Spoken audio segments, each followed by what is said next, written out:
ಬಜೆಟನ್ನು ಮಂಡಿಸಿದನೋ ಇವತ್ತು ಇಡೀ ರಾಜ್ಯದ ಜನರಿಗೆ ಒಂದು ಸಾಲದ ಮೂಟೆಯನ್ನು ಕೂಡ ಕೊಟ್ಟು ಹೋಗಿದೆ. ನಾನು ಕೂಡ ಅನೇಕ ಮಂದಿ ಮುಖ್ಯಮಂತ್ರಿಗಳನ್ನು ನಾವು ನೋಡಿದ್ದೇವೆ. ನೋಡಿದಂಥ ಟೈಮಲ್ಲಿ ಅನೇಕ ಮುಖ್ಯಮಂತ್ರಿಗಳು ಬಸವರಾಜ ಬೊಮ್ಮಾಯಿಯರ ಹಾದಿ ಹಿಡ್ಕೊಂಡು ಅನೇಕರು ಕೂಡ ಒಳ್ಳೆ ಜನಪರವಾದಂಥ ಬಜೆಟನ್ನು ಕೂಡ ಕೊಟ್ಟಿದ್ದರು.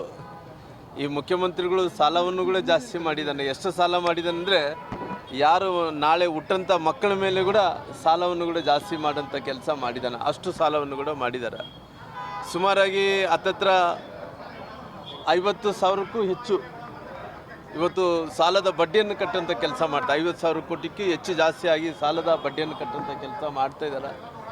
ಹಂಗಾಗಿ ಈ ಬಡ್ಜೆಟ್ಟು ಭಾಳಷ್ಟು ಜನರಿಗೆ ಒಂದು ಹೊರೆಯನ್ನು ತಂದುಕೊಡೋಂಥ ಕೆಲಸ ಆಗಿದೆ. ಹಂಗಾಗಿ ಈ ನಾಡಿನ ಜನರು ಈ ಬಜೆಟ್ ಮೇಲೆ ಅಸಮಾಧಾನವನ್ನು ಕೂಡ ವ್ಯಕ್ತಪಡಿಸೋಂಥ ಕೆಲಸ ಮಾಡ್ತಾ ಇದ್ದಾರೆ. ಇವತ್ತು ನಾವು SC ಜನಾಂಗದವರು ಏನು ಅವತ್ತಿನ ಸಂದರ್ಭದಲ್ಲಿ ನಾನು ಸಮಾಜ ಕಲ್ಯಾಣ ಮಂತ್ರಿಗಳಾಗಿದ್ದೆ, ಬಸವರಾಜ ಬೊಮ್ಮಾಯಿನವರು, ಗೋವಿಂದ ಕಾರಜೋಳವರು, ನಾವೆಲ್ಲರೂ ಸೇರಿಕೊಂಡು ಸುಮಾರಾಗಿ 3 ದಶಕಗಳ ಹೋರಾಟವನ್ನು ಕೂಡ SC ಸಮುದಾಯಗಳಿಗೆ ಮೀಸಲಾತಿಯನ್ನು ಜಾಸ್ತಿ ಮಾಡೋಂಥ ಕೆಲಸ ಮಾಡಿದ್ವಿ.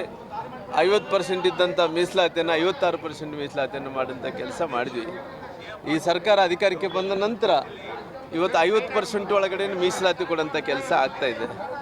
ಇವತ್ತು ಸರ್ಕಾರದಲ್ಲಿ ಖಜಾನೆ ಖಾಲಿ ಮಾಡಿಕೊಂಡು 50,000 ಹುದ್ದೆಗಳನ್ನು ತಗೋಬೇಕು ಅನ್ನೋಂಥ ವಿಚಾರ ಬಂದಂಥ ಟೈಮಲ್ಲಿ ಅದರಲ್ಲಿ ಮೀಸಲಾತಿ ಕೊಡಲಾರ್ದಂತೆ ಕುಂಟು ನೆಪವನ್ನು ಹಿಡ್ಕೊಂಡು ಇವತ್ತು ನಿಮ್ಮ ಹತ್ರ ಸಂಬಳ ಕೊಡೋಕ್ಕೆ ರೊಕ್ಕ ಇಲ್ಲ, ಕೇವಲ 2,20,85,000 ಹುದ್ದೆಗಳೇನಿದ್ವು ಅದರಲ್ಲಿ 50,000 ಹುದ್ದೆಗಳು ತೊಗೊತಿದ್ರಿ. ನಿಮ್ಮ ಖಜಾನ ಖಾಲಿ ಮಾಡ್ಕೊಂಡು ಕೂತೀರಿ. ಇಂಥ ಸಂದರ್ಭದಲ್ಲಿ ನೀವು ಈ ರೀತಿ ಮಾಡ್ತಾ ಇರುವಂಥದ್ದು ಸರಿಯಲ್ಲ. ಹಂಗಾಗಿ ಮೀಸಲಾತಿ ವಿಚಾರದಲ್ಲಿ ನಮ್ಮ ಹಕ್ಕು, ಬಾಬಾ ಸಾಹೇಬ್ ಅಂಬೇಡ್ಕರ್ ಸಂವಿಧಾನ ಬರೆಯುವಂಥ ಟೈಮಲ್ಲಿ ಜನಸಂಖ್ಯೆ ಆಧಾರದ ಮೇಲೆ ಮೀಸಲಾತಿಯನ್ನು ಕೊಡಬೇಕು. ಆ ಮೀಸಲಾತಿ ಕೊಡೋಂಥ ವಿಚಾರ ಬಂದಂಥ ಟೈಮಲ್ಲಿ ಯಾವ ರೀತಿ ನಿಯಮಗಳನ್ನು ಪಾಲಿಸಬೇಕಾಯಿತು. ಜಸ್ಟಿಸ್ ನಾಗಮೋಹನ್ ದಾಸ್ ವರದಿಯನ್ನು ಕೊಟ್ಟಂಥ ಟೈಮಲ್ಲಿ ಅವತ್ತು ನಾನೇ ಈ ಸಬ್ ಕಮಿಟಿಯ ಚೇರ್ಮನ್ರಾಗಿ, ಗೋವಿಂದ ಕಾರಜೋಳ ಸಾಹೇಬರು ಕೂಡ ಈ ಚೇರ್ಮನ್ರಾಗಿದ್ದರು, ನಾನು ಚೇರ್ಮನ್ರಾಗಿದ್ದೆ. ಅವತ್ತಿನ ಸಂದರ್ಭದಲ್ಲಿ ಅವರ ಅವಧಿಯಲ್ಲಿ ಸಮಾಜ ಕಲ್ಯಾಣ ಮಂತ್ರಿ ಇದ್ದಂಥ ಟೈಮಲ್ಲಿ ಅವರು ಚೇರ್ಮನ್ ಆಗಿದ್ದರು.